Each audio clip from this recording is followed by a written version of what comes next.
Joining me today is Dr. Stephen Barrows, the Chief Operating Officer at the Acton Institute.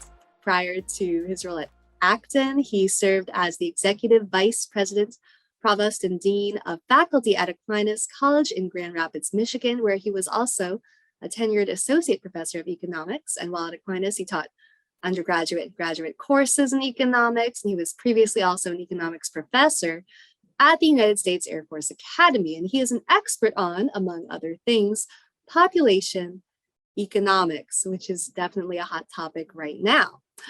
So before we dive into that, how are you? I'm doing great. Thanks, Chelsea. It's a pleasure to be here today.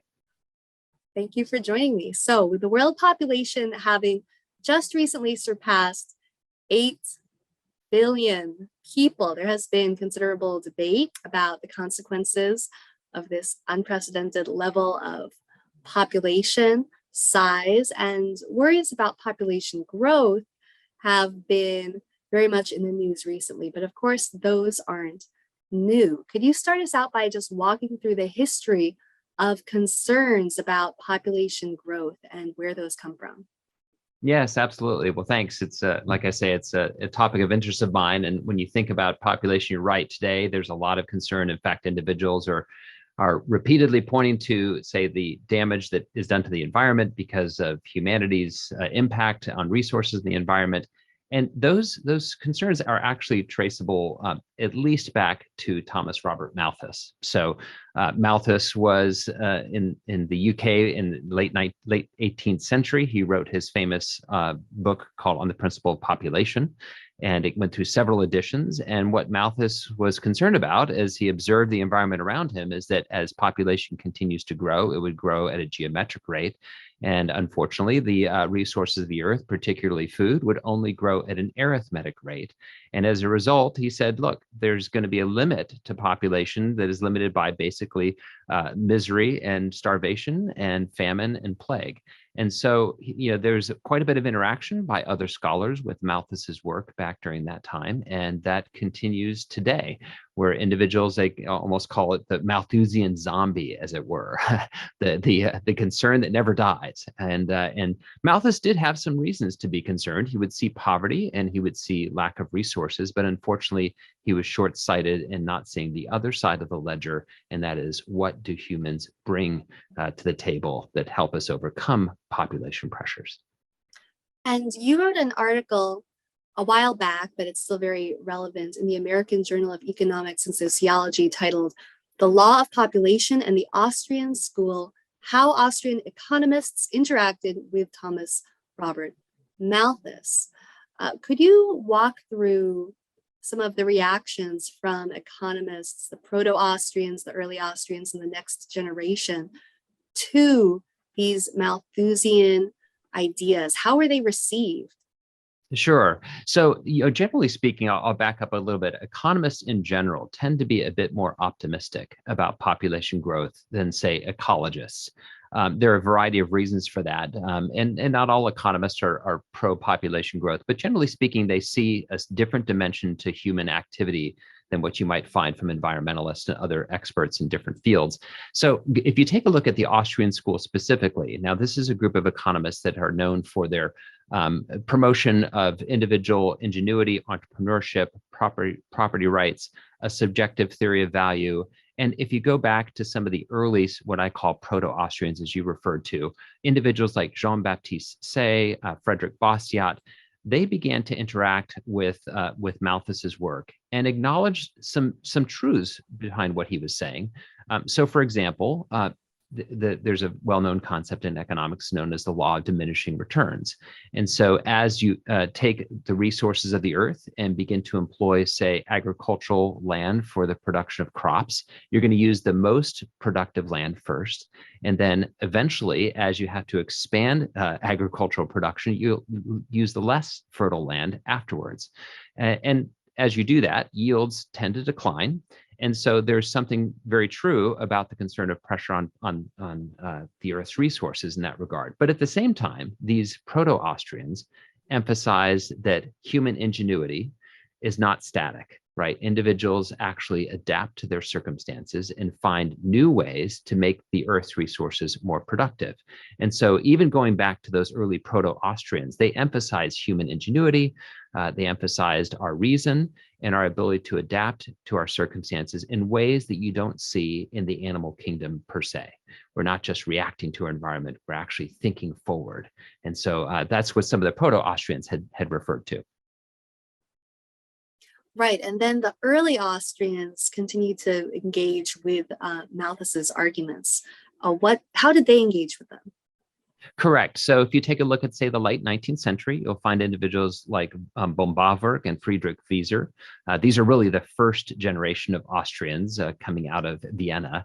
And they emphasize other factors. Of course, they would reiterate some of the things that were found in those proto-Austrians. So Bombawerk also emphasized that there's something about the interest rate that regulates prices through time. And so when you think about it, as population grows and you have to make use of the resources in the environment, you will accommodate your future versus present time preference through what the interest rate effectively regulates that price. You know, individuals trying to decide whether or not they're going to invest in new production techniques that would increase output in the future. The interest rate naturally regulates those preferences. And so that alone helps us to accommodate some of the pressures that you find in population growth. And then similarly, Friedrich Wieser had pointed out that in his own day, there was a significant increase in yields on the land and the produce of the land, and that was by virtue of technology improvements. And so once again, they would emphasize that human beings are unique, and whether it be the market prices through the interest rate or their own technology advances, that would also help the Earth become more productive at the hands of individuals. And then when you get to the second generation of Austrian economists, what was their response? So the second generation, and by those individuals, I think of the folks like Ludwig von Mises, Friedrich Hayek, and Murray Rothbard. Economists like them had pointed out some of the same things that their predecessors had pointed out, but there are a few other things that I thought were kind of unique to the 20th century Austrians, and that is, for one thing, they really emphasize in more and more the division of labor. So when you think about it, the division of labor has been an important factor in human progress and economic progress, dating all the way back to Adam Smith's explanation of the importance of the division of labor in a pin factory. So in The Wealth of Nations, he pointed out that, you know, an individual trying to make pins can only make a few a day, but if you divide up those tasks of pin making across individuals doing specific tasks, they can make many, many more. Well, the same true principle holds across all types of production.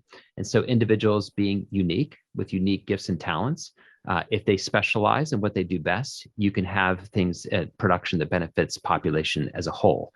And so Mises pointed this out, that the division of labor helps us to overcome the pressures on the Earth's resources because individuals can specialize and be more productive. Now, Murray Rothbard, one of the things I found to be particularly interesting is that he said that if you talk about overpopulation, that actually presupposes an optimum population, right? And so the question becomes, well, what is the optimum population, and is it fixed? And the answer is, well, no, not really, because the environment is changing all of the time. You have individual knowledge and technology changing constantly. And so the so-called optimum population, whatever that might be, is also constantly changing. So when people refer to over or under population, it really is just a theoretical concept and nothing that we can really tangibly point to in our concrete experience. And so I thought that was a really helpful note that Murray Rothbard had pointed out. So again, these, like all of the Austrians, Mises and Rothbard, emphasized that the free economy, making use of the division of labor, an emphasis on private property rights, that kind of socioeconomic environment helps us to overcome the law of diminishing returns, which a growing population would create pressures on the Earth's resources. So economists have been pushing back on this idea in various ways, but one of the more recent prominent examples is, of course, the bet between the late University of Maryland economist Julian Simon and Paul Simon-Ehrlich. Could you remind our listeners about that? Yes, absolutely. By the way, there's a great book by Paul Sabin on this topic called The Bet, and it goes through the history of this bet and the interactions between Julian Simon and Paul Ehrlich. So, of course, Ehrlich, being an entomologist and who had written The Population Bomb back in 1968, made all sorts of apocalyptic predictions about mass famine and so forth. And Julian Simon, around the same time, had also investigated population and initially had thought that population growth was detrimental to the Earth's resources. And as he began to examine the empirical data, he saw that his concerns were misplaced, that in fact, population growth is associated with economic improvement over time. And so as they began debating back and forth, it got to the point where Julian Simon had proposed a bet and said, look, I believe that over time, the way that we can measure whether or not population growth is going to be harmful is what's going to happen to the price of resources. So if you think about population growth and the demand on the Earth's resources, one of the basic economic concepts is that as demand increases, if supply is fixed, you will see the price of things go up. Simon said that's not the full story. Okay, as prices increase, individuals are going to be incentivized to find new supply. Okay, and they're also going to need to be incentivized to substitute their demand towards other resources and accommodate those price increases. And so he thought that over time, the population growth would actually create incentives to innovate, and you'd see those prices fall. Well, Ehrlich took him up on the bet. He offered the choice of 5, I think, different commodities to create a price index from those commodities. And over a 10-year period, watch what happens to the price index. And the period went from, I think, 1980 to 1990. And Simon had bet that the price index would fall. And Paul Ehrlich said that it would rise. And of course, it ended up being that Julian Simon was correct and Paul Ehrlich lost the bet. So there was really no commentary after that, except that Paul Ehrlich wrote the check, and Simon was happy to have been proven right. Right, and more recent research has continued to vindicate Simon's thinking. For those who follow this podcast and still aren't not familiar with the Simon Abundance Index, I urge you to check it out, as well as my colleague Marian Tupi's book, Super Abundance, that delves deeper into this. Absolutely. If I could I elaborate on it? Oh, please do. I can't endorse enough Tupi and Pooley's book. I mean, Super Abundance is terrific. And I haven't read part 3, but I've gotten through all the rest of it. And once again, they point out so incisively how the Earth's resources are actually becoming more abundant.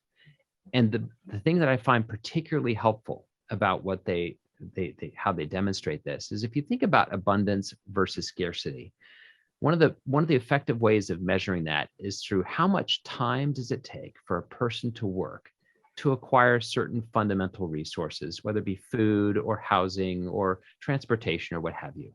And so if you measure it in terms of time, okay, you see that over time, individuals have required less time to acquire their basic fundamental needs. And this is consistent over decades, even centuries. And they point this out so very well from so many different angles. So if anybody, again, as Chelsea points out, I would strongly encourage people to take a look at that book or the sources that she cites, because it really does demonstrate how the Earth's resources from an individual standpoint, we're becoming wealthier over time. Which brings us to the question of why that is. What is the relationship between population and prosperity? And I know this is a topic of interest to you as well. So how would you explain that relationship? Yes. So I would say this. When people think of population growth, I think too often they think in terms of stomachs and not minds. Okay, so let me elaborate on that a bit. Population, we do know that human beings have needs, and so they're going to need to consume for their survival, for their well-being. And so when you think that the Earth is a finite thing in terms of its concrete material sense, right? It's finite. But when you add the concept of the human mind, you have something that's infinite, right? There's no limit to ideas in ingenuity. And when you combine the human mind with finite fixed material resources, you can turn those material resources into an effectively infinite potential. And so that's why when you have population growth, if you think first in terms of human minds rather than stomachs, you can see that human beings, more of them, bring more ideas. And history has demonstrated time and time again that ideas trump the stomach, as it were. The mind trumps the stomach. We find ways to provide and make use of the earth's fruits of the earth to help us grow and be prosperous. And there's another ingredient to that story too, right? Because people have always had ideas, but it's only when you have the freedom to actually put those ideas into practice and test them in a market system that you can get the sort of sustained innovation that Absolutely. has helped us fight resource scarcity. Absolutely. So when you take a look at different types of economic systems, and namely, I'm thinking in terms of those which promote individual private property and the defense of private property and the ability of people to make use of their property and their gifts and talents to innovate and improve their condition, versus those environments where property is not respected, the individual human freedom is not respected. You see that certainly an environment where you have free commerce, free exchange, and the defense of private property rights and the rule of law, that's what enables people to innovate and to prosper. So yes, time and again, we see that to be the case. And then you get phenomena like dematerialization, where we can do more than less, rising crop yields through advances building off of the Green Revolution. But shifting to where we are today, in the popular press, there is a lot of doom and gloom around this issue. How would you describe the current popular thinking on this topic? Yes, unfortunately, now the popular thinking, again, thinks of individuals primarily as consumers as opposed to creators. And we now have this thing called the so-called carbon legacy. Now, of course, we all need to be good environmental stewards. We need to address environmental problems, but it's now becoming part of the collective psyche that human beings are a burden. At least that's what you find in sort of the apocalyptic environmental literature, which is then sometimes promoted in various forms of media. And unfortunately, that has initial studies indicate that has influenced people's willingness to have children, or at least their expressed willingness to have children. So that's a concern. If you take a look at the dangers associated with population decline, there's a whole nother set of challenges that come with that.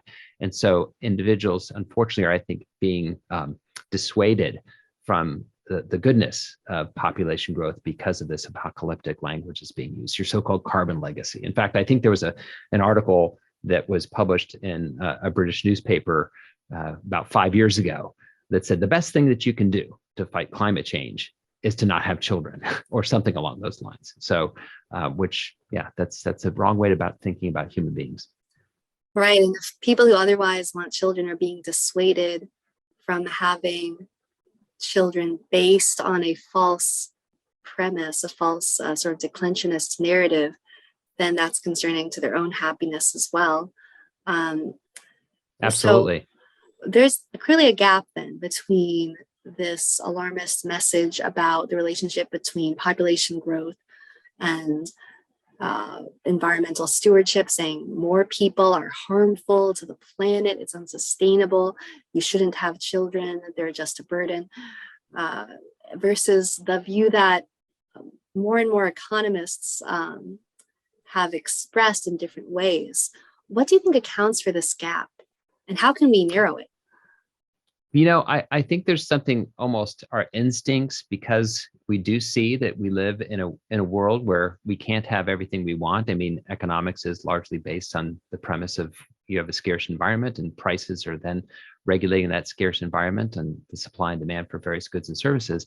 And so I think people think in terms of that tension, right? That we're all competing over a fixed pie. and they don't think in terms of collaboration, cooperation, competition, causing the pie to grow.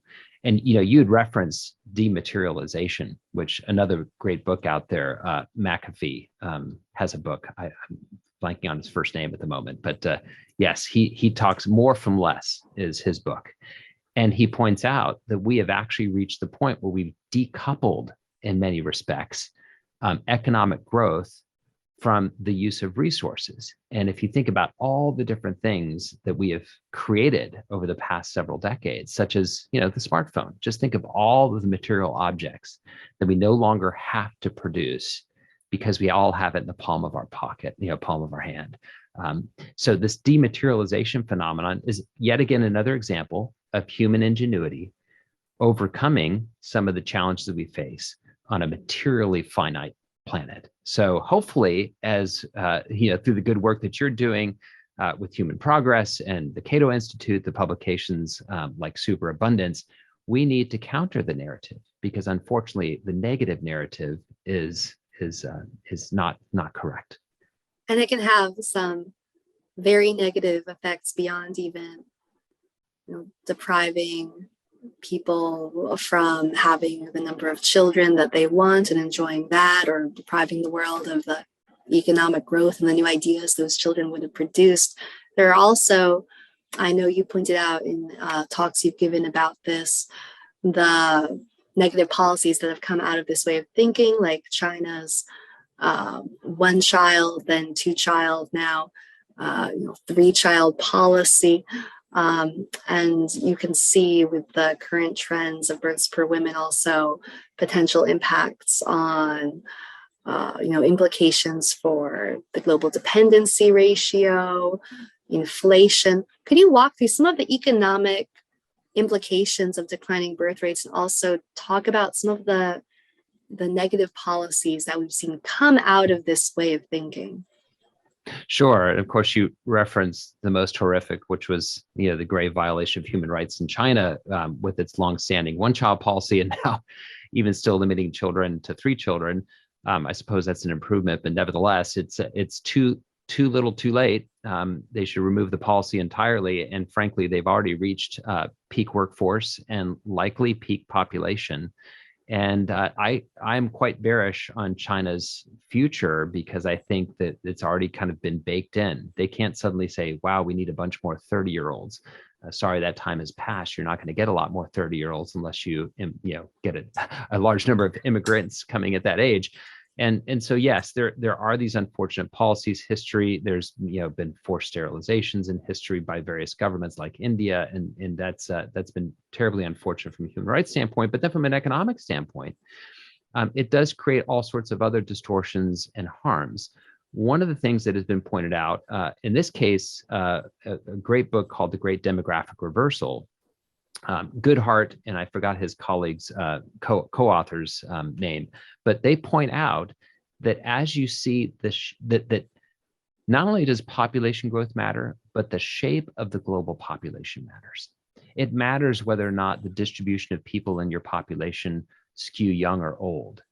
And as you have individuals change that, as the population changes shape, you're going to actually have potentially some inflationary pressures, which is to say fewer workers producing, and yet an older demographic still consuming. And as you have that phenomenon, you could see then prices rise. And I think we're finding in China and other places, you're just not seeing the same kind of lower wages, competitive wages, because you have lots of workers in the workforce. And you don't, of course, have the ingenuity and productivity in the division of labor you would have had you not had those kinds of policies. And you give, I know you gave a seminar this year for Acton University called The Triumph of Population Growth, and you speak on these issues regularly. What kind of reaction do you get when you push back against the overpopulation narrative? So it's interesting. I get a couple of reactions. Sometimes in the context of where I'm giving the lecture, you find people who are generally favorable to the message that population growth is a good thing. And so they're happy to hear somebody give concrete examples of why that's the case and maybe help them articulate why that's the case. But what I actually appreciate the most when I give this kind of a lecture is when I find an individual who has maybe been persuaded by the so-called carbon legacy that people are imposing upon the planet. When I give them the statistics and the data and show them why it is good for the economy, good for the planet to have more individuals solve problems and create, I'll have them come up to me and say, I've never heard that before. And it actually, in one case, I had an individual saying, I've thought that we'd want to have more kids, but I said, I can't do that because it's going to be bad for the planet. Now I feel like I can actually have another child. I'm like, well, that's great. So, you can be as pro-natalist as you want or not, but you don't want individuals to make those decisions on the basis of a false narrative. And so it's great to find individuals who come up to me and say, thank you. I had not realized how the common narrative out there about population growth being harmful is actually not the case. Now, I will say this is, of course, in the aggregate. You can find certainly instances where population can be a burden in a local economy, instances where individuals are malnourished. All those things are real. And so we don't want to conflate the macroeconomic reality with certain specific circumstances. But it is good to hear people be persuaded that human beings are good for the earth and for economic prosperity. And it's shocking that there are so many people who have never even heard that argument when there's nothing close to a consensus among economists, as you pointed out, that overpopulation is this terrible problem the way many people imagine. What do you think accounts for this disconnect, and how can we overcome that and help more people to engage with these economic arguments, suggesting that this impending doom may not actually be a real concern? I think there's a number of potential reasons, psychological and otherwise. I mean, I'm sure that individuals are generally attracted, and negative stories and apocalyptic stories are attention grabbing. And so I think there's just that natural phenomenon that people tend to be attracted to the negative news. There's another thing. I think it was Michael Schellenberger in his book Apocalypse Now had pointed out that there is a subset of people within the environmental movement who have actually kind of turned it into a quasi-religion.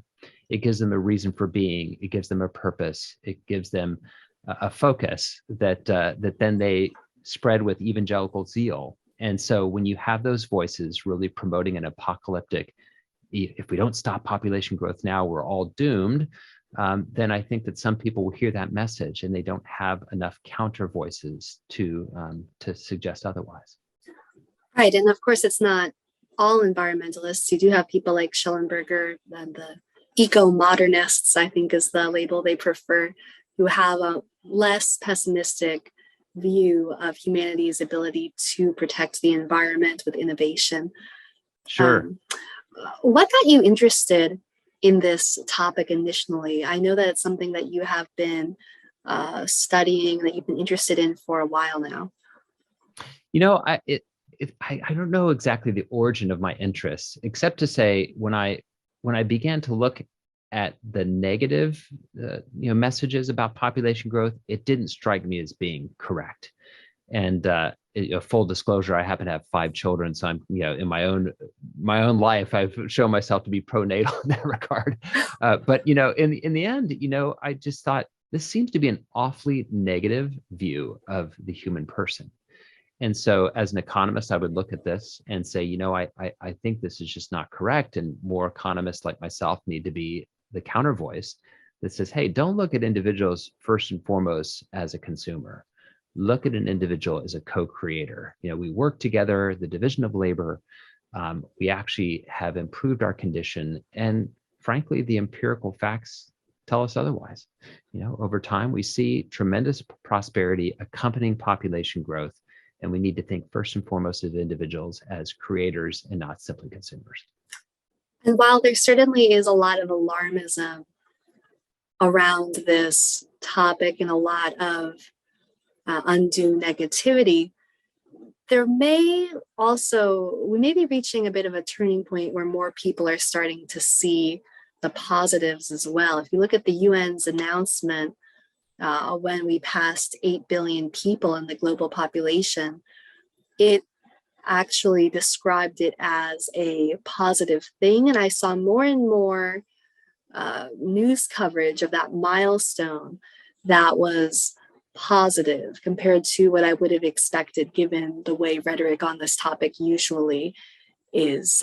But that might be just my subjective impression. Do you get the sense that people are starting to question the alarmist overpopulation narrative as well?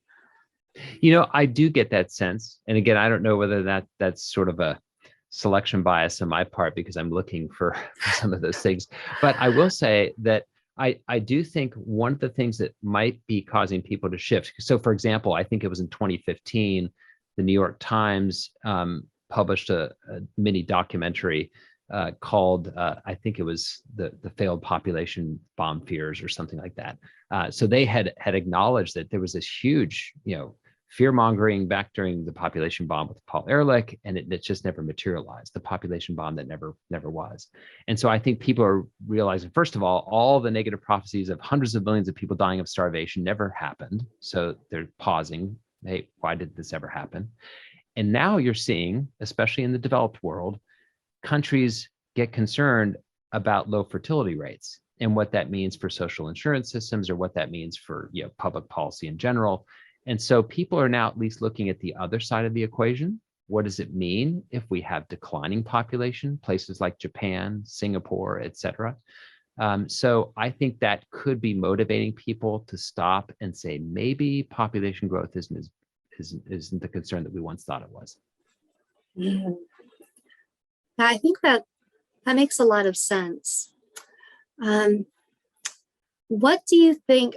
You then hear the flip side concern, right? Sometimes you hear people talking about a potential population collapse, and it's certainly true that in advanced economies today, birth rates are below replacement, and they're falling just about everywhere. And so if all the countries in the world become wealthy one day, as we would hope, they might all end up on that same trajectory. And you could end up even with global sub-replacement fertility at some point. We're not there yet, but right.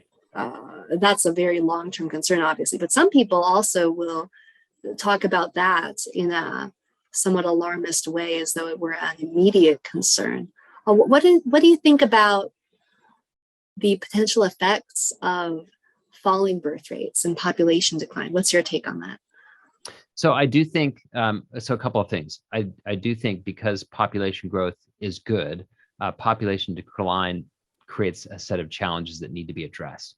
I do think that through innovation, individuals and societies can adapt to falling populations. So for example, or let's say also aging populations. So in Japan, they've taken steps to increase the viability of an individual working in the workforce into very old age. So even in manual labor jobs, which require a lot of strength, they've created innovative like exoskeletons to help individuals who you wouldn't normally see working in an environment like that to be able to continue to work, even though their bodies may not by themselves be able to handle that kind of work. And so there's innovative responses that the marketplace can do. At the same time, as a general rule, low fertility rates do create concerns because you have a lack of new ideas coming in the pipeline, so to speak. Innovation often comes from the younger ages, and you find a decline as you get older, and that's just sort of the natural cycle of humanity. And so hopefully we won't see global population decline, because I don't think we've ever seen gradual global population decline in history. We've seen shocks to population, plagues, et cetera, but we've never seen steady decline across the globe, and nobody really knows what that entails. Right, and that would certainly represent a dramatic reversal from what we've been seeing recently. All the evidence of population growth going hand in hand with a decline in extreme poverty. It's interesting to see how that would play out. Why? If you think about it this way, I keep asking myself, well, what happens if the global population starts to decline as a whole? And you have problems. Well, you look to people to solve problems, right? You look to people to find out solutions to your problems. And as you have fewer people to tap from, you don't have the kind of ingenuity and innovation and division of labor that you had before. So that's why, hey, population growth is a good thing, and you want to have people to help solve problems. Absolutely. And it's important to point out again that this is hypothetical right now. Birth rates are declining, but the actual population itself is still growing and will be for some time. Correct. Some growth is baked in. Yes. To end on a sort of positive human progressy note, although this whole conversation has been very much in line with the ethos of human progress, why Sure. do you believe that humanity is our most valuable economic resource? Yes. So a couple of things, and coming from a Christian background, I see humanity as the most important resource because there's an inherent dignity to us as created human beings. So that certainly is at the top of the list. And at the same time, you have co-creators, individuals who are there to observe their environment, innovate, serve one another through the marketplace, because that's what work is. You're serving others through your labors. And as much as the rest of the created order and the environment are positive things, human beings have the ability to use their reason. And if the environment is right, they have property rights, they have their human rights respected. They can create prosperity not only for themselves, but for others as well. Just like Adam Smith used to say, right? It's through our own interest that we end up serving others in the process. Right. I don't think anyone thinks human beings are merely valuable for economic reasons, but why do you think, economically speaking, from your economics background, human beings do also remain the most important factor for economic prosperity? Yes. Well, in the end, the Earth itself is basically inert, right? It's not going to create prosperity for anyone, right? You may have other species that are living in their own environment, beavers that are building dams and doing things that are good for themselves. But in the end, those beavers aren't going to create skyscrapers for you. They're not going to create an iPhone for you. They're not going to actually, plant a field for you. And so human beings do that by the act of their will, their mind, their human ingenuity. They're the only ones that can actually contribute to that kind of progress. I hope that view becomes more and more widespread. Thank you so much, Stephen. Yeah, you bet. It's been a pleasure, Chelsea. Thanks for inviting me on. Thank you.